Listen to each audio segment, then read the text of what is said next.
Assalamualaikum warahmatullahi wabarakatuh. Kami dari kelompok 5, mata kuliah Telah Prosa Indonesia, Prodi Sastra Indonesia, Universitas Negeri Padang, akan menyampaikan materi mengenai teori feminisme.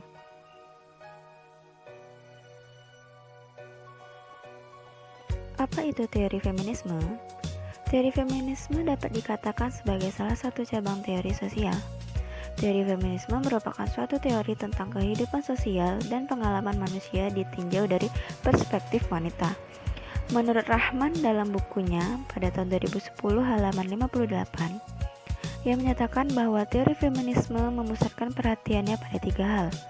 Yang pertama, objek utama kajiannya adalah suatu dan pengalaman wanita dalam masyarakat. Kedua, membicarakan wanita sebagai subjek utama dalam proses kajiannya. Dan ketiga, teori ini kritis dan aktif membela wanita, berusaha menghasilkan dunia yang lebih baik untuk wanita pada khususnya dan manusia pada umumnya. Ritzer dalam bukunya pada tahun 1998 halaman 403 pun berpendapat walaupun demikian, teori-teori ini dapat dikelompokkan menjadi 3 teori yang memfokuskan pada perbedaan gender, ketidaksetaraan gender, dan tekanan terhadap gender. Tujuan teori feminisme. Tujuan pokoknya antara lain memahami penindasan perempuan secara ras, gender, kelas, dan pilihan seksual, serta bagaimana cara mengubahnya. Teori feminisme mengungkap nilai-nilai penting individu perempuan beserta pengalaman-pengalaman yang dialami bersama dan perjuangan yang mereka lakukan. Lalu, apa itu feminisme? Secara etimologis, feminisme berasal dari kata feme atau woman, perempuan atau tunggal yang bertujuan untuk memperjuangkan hak-hak kaum perempuan atau jamak sebagai kelas sosial. Feminisme adalah paham perempuan yang berupa memperjuangkan hak-haknya sebagai kelas sosial. Para feminisme mengakui bahwa gerakan feminisme merupakan gerakan yang berakar pada kesadaran kaum perempuan. Perempuan sering berada dalam keadaan ditindas dan dieksploitasi sehingga penindasan dan eksploitasi terhadap kaum perempuan harus diakhiri. Selain itu, gerakan feminisme bertujuan untuk memperjuangkan kesetaraan dan kedudukan martabat perempuan dengan laki-laki, serta kebebasan untuk mengontrol raga dan kehidupan mereka sendiri baik di dalam maupun di luar rumah. Bagaimana sejarah dan perkembangan feminisme? Sejarah dan perkembangan feminisme. Secara historis, gerakan feminisme di Barat terkait dengan lahirnya Renaissance di Italia yang membawa fajar kebangkitan kesadaran baru Eropa.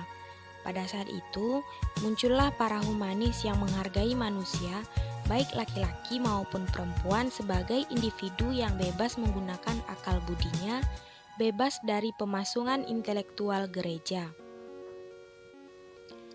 Setelah Revolusi Amerika tahun 1776 dan Revolusi Prancis tahun 1792, berkembang pemikiran bahwa posisi perempuan kurang beruntung daripada laki-laki dalam realitas sosialnya. Ketika itu, perempuan dari kalangan atas sampai kalangan bawah tidak memiliki hak-hak seperti hak untuk mendapatkan pendidikan, hak berpolitik, hak atas milik, dan hak pekerjaan. Ketika tidak memiliki hak-hak tersebut, kedudukan perempuan tidaklah sama di hadapan hukum. 100 tahun kemudian, perempuan kelas menengah abad industrialisasi mulai menyadari kurangnya peran mereka di masyarakat. Mereka mulai keluar rumah dan mengamati banyaknya ketimpangan sosial dengan korban para perempuan. Pada saat itu, benih-benih feminisme mulai muncul, meski dibutuhkan 100 tahun lagi untuk menghadirkan seorang feminisme yang dapat menulis secara teoris tentang persoalan. Gerakan feminisme di Indonesia dimulai sejak masa pra-kemerdekaan. Gerakan feminisme di Indonesia ditandai dengan munculnya beberapa tokoh perempuan yang rata-rata dari kalangan atas seperti Kartini, Dewi Sartika, Cut Nyak Dien, dan lain-lain. Mereka berjuang mereaksi kondisi perempuan di lingkungannya. Perlu dipahami bila model gerakan Dewi Sartika dan Kartini lebih mengarah pada pendidikan, dan itu pun baru upaya melek huruf dan mempersiapkan perempuan sebagai calon ibu yang terampil. Karena baru sebatas itulah yang memungkinkan untuk dilakukan pada masa itu. Sementara itu, Cut Nyak Dien yang hidup di lingkungan yang tidak separtir di Jawa telah menunjukkan kesetaraan dalam perjuangan fisik tanpa batasan gender. Apapun mereka adalah peletak dari perjuangan perempuan masa kini di Indonesia pada masa kemerdekaan dan masa Orde Lama. Gerakan feminisme terbilang cukup dinamis dan memiliki bargaining cukup tinggi. Sekian, wassalamualaikum warahmatullahi wabarakatuh.